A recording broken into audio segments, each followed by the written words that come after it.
เอา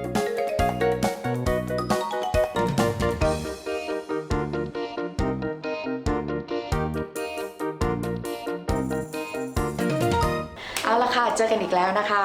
วันนี้ผมก็มาทำงานเป็นพรีเซนเตอร์ให้กับ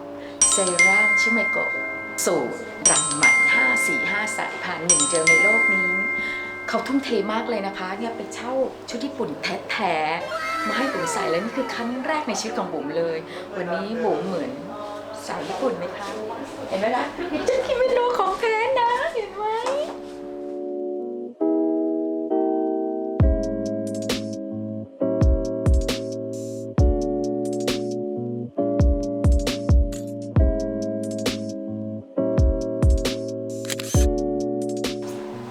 ดูกันเลยนะคะ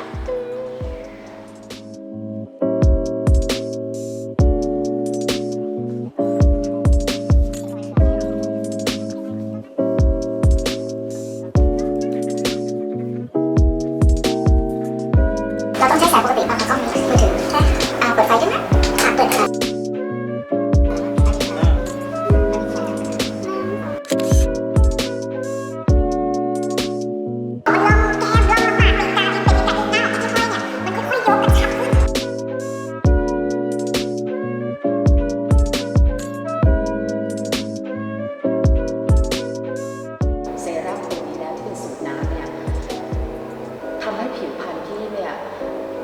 ฟูขึ้นเต็มขึ้นเพราะว่าเขามีกรดอะมิโน18 ชนิดอันนี้ละเด็ดเลยมากคุณสังเกตนะ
ชุดยังไม่สตรีมเลยเปลี่ยนผมก่อนก็ได้ค่ะใส่ชุดให้เขาสตรีม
ร่วมงานกับหนูฉาดใช่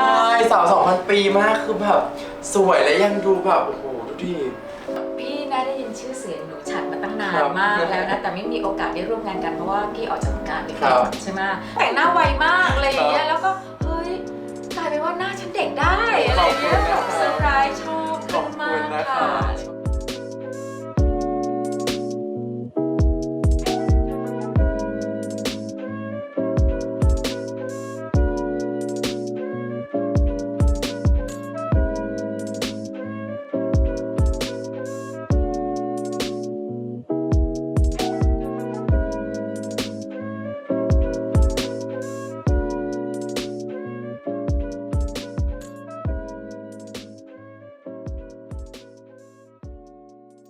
เมาน้องฉันนิดนึง ไม่เคยร่วมงานกันมาก่อน ก็สำหรับวันนี้นะครับได้ร่วม รักครั้งแรกนะครับก็ตื่นเต้นนะครับแล้วก็ค่อนข้างที่จะทำการบ้านมาในระดับหนึ่งนะครับว่าเราจะแบบว่ามีการแบบว่าแต่งหน้าพี่เขายังไงอะไรอย่างเงี้ยแล้วก็ภาพในหัวของเราก็คิดว่าพี่เขาน่าจะมีอายุแล้วอารมณ์รุ่นแม่เราอะไรอย่างเงี้ยแต่ว่าพอมาเจอตัวจริงเราแบบ Amazing มากประทับใจนะเพราะว่าพี่เขาน่ารักมากแล้วก็ไม่มีแบบว่าจะมาแบบหรือแบบอะไรเลยคือปล่อยให้เราได้ดีไซน์ได้ออกแบบการแต่งหน้าอย่างเป็นตัวของเราเองครับ นี่มาถ่ายพรีเซนเตอร์ชื่อไมโกะเป็นยังไงบ้างคะพี่บุ๋มคะ เป็นครั้งแรกเลยนะคะที่ได้ร่วมงานกับทีมน้องๆชิไมโกะเซรั่มรำไหมไม่ว่าจะเป็นทีมช่างภาพนะคะหรือจะเป็นช่างหน้าช่างผมยอมรับว่าทุกคนโปรเฟชชั่นแนลมากทำงานเร็วมากไม่เคยร่วมงานกับหนูชัดมาก่อนเลยยอมรับว่าน้องเขาเปลี่ยนคาแรคเตอร์บุ๋มได้กลายเป็นแบบว่าสาวหวานมากหน้าใสมากเลยซึ้งปึ้งมีมือน้องมากเลยค่ะเอาละค่ะสำหรับงานบุ๋มวันนี้นะคะเสร็จเรียบร้อยแล้วนะคะก็ยังไงก็บุ๋มขอฝากผลงานบุ๋มด้วยนะคะและอย่าลืมกดไลค์กดแชร์และกด subscribe ด้วยนะบ๊ายบาย